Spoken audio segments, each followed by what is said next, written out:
Cordial saludo para todos, mi nombre es Carlos César Cruz Jiménez, soy licenciado en Educación Básica con énfasis en Lengua Castellana y Literatura.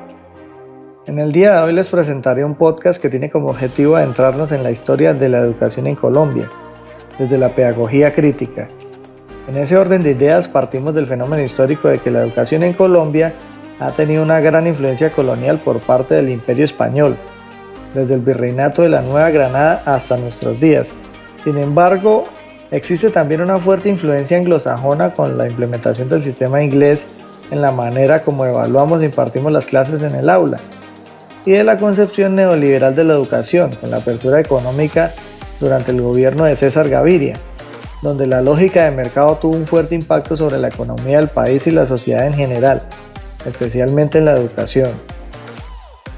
Por otro lado, tenemos el antecedente que la sociedad colombiana se caracterizó por una amplia hegemonía conservadora gracias a la Constitución de 1886, una constitución confesional que no contemplaba la libertad de cultos ni de pensamiento, basada en los principios de los sectores más reaccionarios de la Iglesia Católica. Solo hasta 1991 se abolió la vieja constitución y se creó una nueva, más incluyente, donde la educación pasó a ser un derecho fundamental sin distinción de etnia, religión, color político o sexo. No obstante, esta concepción universal de la educación y la sostenibilidad ambiental que se promueve desde las ciencias humanas ha entrado en un fuerte choque con la concepción que tiene la economía de mercado, desde las políticas neoliberales donde priman los intereses económicos privados sobre cualquier otro aspecto, llámese educación pública o desarrollo sostenible. Ahora bien, para profundizar más en este tema, contaremos con la participación de María Yanit Ángel Buitrago, licenciada en Educación Infantil, Ángela Patricia Morán de la Cruz, licenciada en Filosofía y Letras, Juliet Andrea Erazo Calvache, licenciada en Idiomas Inglés y Francés, John Jairo Cuervo Ramírez, licenciado en Educación Básica con énfasis en Matemáticas, y Sergio Andrés Moreno, ingeniero ambiental y docente de Ciencias Naturales y Educación Ambiental. Educación colonial, cristianismo y su legado en el presente. La historia de la educación en Colombia ha estado intrínsecamente ligada a los procesos históricos, sociales y políticos del país. Durante la época colonial, hacia el año 1500, la educación estuvo dominada por la Iglesia y su principal propósito era la evangelización. Como señala Pérez e Idarriaga 2019, las escuelas doctrineras fueron los primeros centros educativos donde se enseñaba la fe católica a las poblaciones indígenas con el propósito de asimilarlas a la cultura europea. Más adelante, con la consolidación del sistema educativo, se instauraron colegios y universidades con un fuerte enfoque religioso, lo que configuró una educación restringida a las élites y bajo el control eclesiástico. Esto reafirmó la influencia de la Iglesia. Y aunque con la llegada de la modernidad y los movimientos ilustrados se fue gestando un cambio en la concepción educativa, el peso de la religión seguía siendo considerable. No fue sino hasta la Constitución de 1991 cuando Colombia se reconoció como un país de libertades religiosas, promoviendo una mayor pluralidad y diversidad de creencias, siendo el inicio de una educación más enfocada a la formación de ciudadanos críticos y autónomos. Sin embargo, en la búsqueda de formar individuos competentes y racionales, surge una preocupación sobre la crisis ética de la sociedad actual. Por un lado, es posible sostener que la educación debe centrarse en el desarrollo del pensamiento crítico, libre de imposiciones religiosas. Pero por el otro, se podría sostener que la enseñanza de valores morales impartidos por la cátedra de religión en el aula ha sido históricamente fundamental para la cohesión social. Frente a la primera postura, podríamos mencionar a Foucault, analizado por Maldonado 2008, quien sugiere que desde el siglo XVI los gobiernos coloniales fusionaron estrategias políticas y religiosas para administrar poblaciones diversas. De esta forma, la educación en América Latina no solo fue un medio por el cual se instruyó a la población, sino también un dispositivo de poder que regulaba la vida pública y privada de las personas. La escuela se convirtió en un espacio donde se ejercía un control tanto externo como interno sobre los individuos, asegurando la reproducción de un orden social específico, impidiendo el pensamiento crítico que se supone se debe buscar en la educación. En esta medida, ¿Cuál sería la alternativa si el aprendizaje ético es igualmente importante? ¿Cómo lograr una educación que promueva el pensamiento crítico sin privar a la sociedad de una base ética sólida? La pedagogía crítica surgió como una respuesta a las deficiencias del modelo tradicional. Inspirada en autores como Paulo Freire, esta corriente sostiene que la educación no debe reducirse a la mera transmisión de conocimientos, sino que debe ser una herramienta para la liberación y el empoderamiento de las comunidades. Desde esta perspectiva, el aprendizaje se concibe como un proceso dialógico en el que el docente y estudiante participa activamente en la construcción del conocimiento, cuestionando las estructuras de poder que han condicionado históricamente el acceso y la producción del saber. Desde una perspectiva filosófica, Michel Foucault plantea que la crítica es el arte de no ser gobernado. Aplicado a la educación, esto implica que la escuela debe ser un espacio donde docentes y estudiantes desarrollen una desobediencia pensante, capaz de cuestionar las estructuras de poder que han moldeado históricamente el conocimiento y las prácticas pedagógicas. En este sentido, los discursos dominantes, como señala Foucault en El orden del discurso, han operado como mecanismos de control dentro del sistema educativo, estableciendo jerarquías y limitando la producción de saberes que desafían el status quo. Así, la educación no solo transmite conocimientos, sino que también regula qué discursos son aprobados y cuáles son silenciados. Por ello, es necesario preguntarnos si las políticas educativas actuales han permitido realmente la incorporación de enfoques pedagógicos críticos. ¿Se está promoviendo la formación de ciudadanos con pensamiento autónomo y crítico, o la educación sigue siendo un mecanismo de adaptación al sistema económico? Reflexionar sobre estas cuestiones es crucial para entender qué tipo de educación queremos construir en el futuro. Y aunque en Colombia, tal como mencionan Pérez e Idarraga, existen diversas iniciativas comunitarias que han logrado desafiar los modelos tradicionales de enseñanza, fomentando la reflexión crítica tanto en estudiantes como en docentes, y a su vez dejando claro que es posible desarrollar modelos pedagógicos alternativos que respondan a las necesidades locales, surge una pregunta. ¿Hasta qué punto estos proyectos logran trascender el ámbito local y generan un impacto estructural en el sistema educativo? La evaluación del aprendizaje como compromiso. Una visión desde la pedagogía crítica. La pedagogía crítica aborda la evaluación del aprendizaje desde una perspectiva transformadora y ética. Resalta que la evaluación debe ir más allá de ser un mero proceso de medición. Se trata más de un compromiso con el desarrollo integral de los estudiantes, de cuestionar las estructuras de poder en el ámbito educativo y de fomentar la justicia social. Esta concepción contrasta considerablemente con las evaluaciones tradicionales que a menudo se centran en la clasificación y la estandarización de los estudiantes. En otras palabras, de acuerdo a Borges Mónica en el 2014, la evaluación no se centra solo en medir el rendimiento académico, sino que también busca evaluar el compromiso del estudiante con su propio aprendizaje y con la transformación social.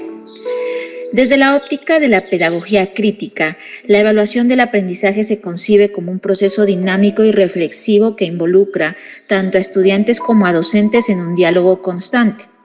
Aquí la autora destaca algunos aspectos clave de esta perspectiva que voy a narrar a continuación. La evaluación como un proceso formativo. Número 1. Este enfoque entiende que la evaluación no debe limitarse a ser una herramienta para medir conocimientos al final de un ciclo educativo, sino que debe integrarse en un aprendizaje continuo. Número 2. La democratización de la evaluación. La pedagogía crítica promueve una evaluación más democrática, donde los estudiantes asumen un rol activo en el proceso evaluativo. Número 3. La evaluación como herramienta de justicia social. Lejos de centrarse exclusivamente en el rendimiento académico individual, este enfoque busca que la evaluación actúe como un vehículo para la equidad. Número 4. Crítica a un enfoque meritocrático. La pedagogía crítica desafía la noción meritocrática de la educación, que supone que todos los estudiantes inician desde el mismo lugar y que el éxito depende únicamente del esfuerzo individual. Quinto, La evaluación para la transformación. La evaluación en el marco de la pedagogía crítica debe entenderse como una herramienta transformadora. No se trata solo de calificar, sino más bien de inspirar cambios en las formas de enseñar, y aprender y entender el mundo, promoviendo así la conciencia crítica y la acción social entre los estudiantes. En resumen, la perspectiva de la evaluación desde la pedagogía crítica se propone superar los enfoques tradicionales que se centran en el control y la competencia, y en su lugar aboga por una evaluación más inclusiva, más equitativa y transformadora que promueva el pensamiento crítico, la reflexión y el compromiso social. Mi aporte está dirigido hacia cómo influye la historia en el pensamiento crítico de la educación en Colombia. Si nos remontamos a la historia, nos damos cuenta que la educación crítica colombiana ha sido influenciada por muchos fenómenos a nivel mundial. Entre estos podemos destacar diversas corrientes filosóficas, pedagógicas y políticas, generando cambios de gran trascendencia a nivel nacional. Podemos destacar algunas influencias notorias en lo relacionado con la filosofía, la educación crítica, los modelos pedagógicos, la política y las reformas educativas, los movimientos educativos sociales que han determinado e influido de manera radical en el pensamiento crítico y las posturas que asumen los diferentes agentes educativos en Colombia. Si analizamos, en Colombia se han desarrollado diversos enfoques educativos que a través de los años han podido permear los diferentes contextos, entre los que se destacan el enfoque tradicional, que se caracteriza por la transmisión de saberes desde el profesor hacia el estudiante, modelo que fue utilizado por muchos años en la educación pública. El enfoque crítico-cultural, que se encargó de buscar que los estudiantes analizaran y comprendieran críticamente su entorno y de esta manera lograr una transformación social. El enfoque constructivista, basado en las teorías de Piaget y Vygotsky, que buscan crear un conocimiento a través de la experiencia y la interacción social. El enfoque tecnológico digital, que ha generado un gran impacto en la educación y la manera como se aprende en los diferentes contextos. Avances y retos en la educación colombiana. La educación en Colombia ha estado en constante proceso de transformación, desde la época de la colonia, donde se desarrollaron procesos para estructurar la sociedad de la Nueva Granada, continuando en la etapa de la República, que presentó una especie de alternancia entre dos corrientes políticas conformadas a partir de la independencia. Como lo señalan Cifuentes y Camargo, se pueden definir dos grandes partes de las reformas educativas. La primera, en el marco de la hegemonía conservadora y la presencia indiscutible de la Iglesia promoviendo un espíritu netamente católico.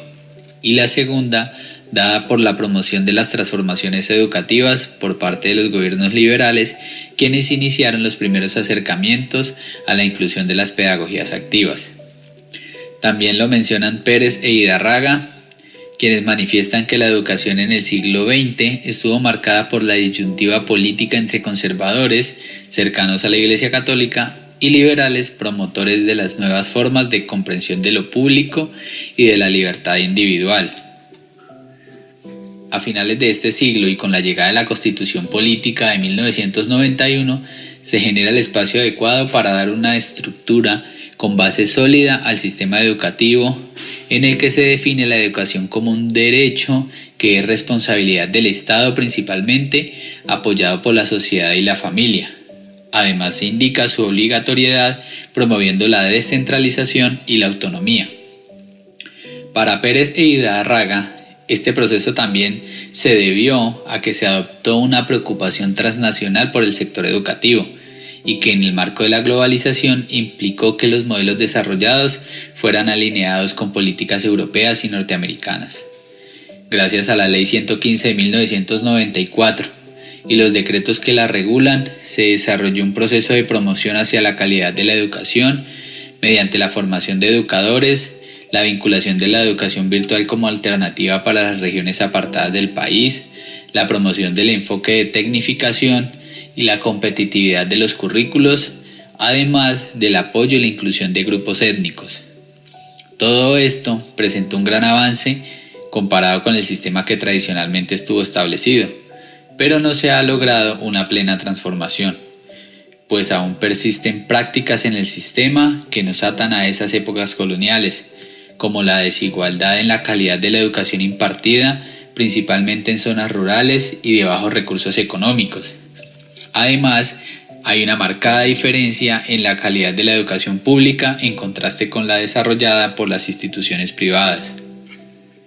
Otro aspecto importante a reconocer es que en los currículos, aunque es necesaria la formación en temas técnicos y empresariales, no se debe olvidar la importancia de complementar con un enfoque más humanista, que se ve representado en cátedras como la democracia, educación ambiental, educación inclusiva y educación para la paz.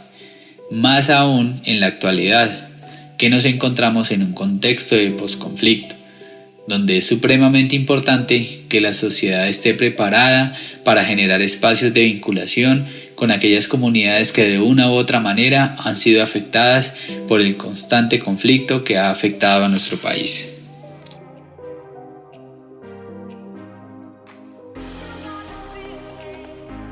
Bueno, ya finalizadas las intervenciones de los compañeros, este podcast nos ha arrojado una gran conclusión, y es que la educación es la base de las grandes transformaciones sociales y cómo gracias a la pedagogía crítica se pueden abordar diferentes aspectos culturales e históricos que tienen un impacto importante sobre la sociedad y los sistemas educativos en general.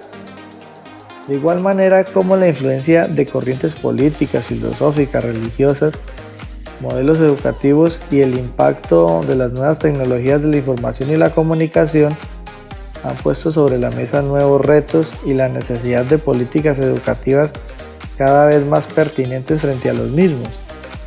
Por otro lado, la pedagogía crítica es una alternativa a las narrativas propias de los paradigmas impuestos por sectores hegemónicos, responsables en gran medida de la permanencia en el tiempo de fenómenos de exclusión y desigualdad. Los intereses de estos sectores muchas veces van en contra de la sostenibilidad ambiental y de una sociedad más incluyente y democrática. Muchas gracias.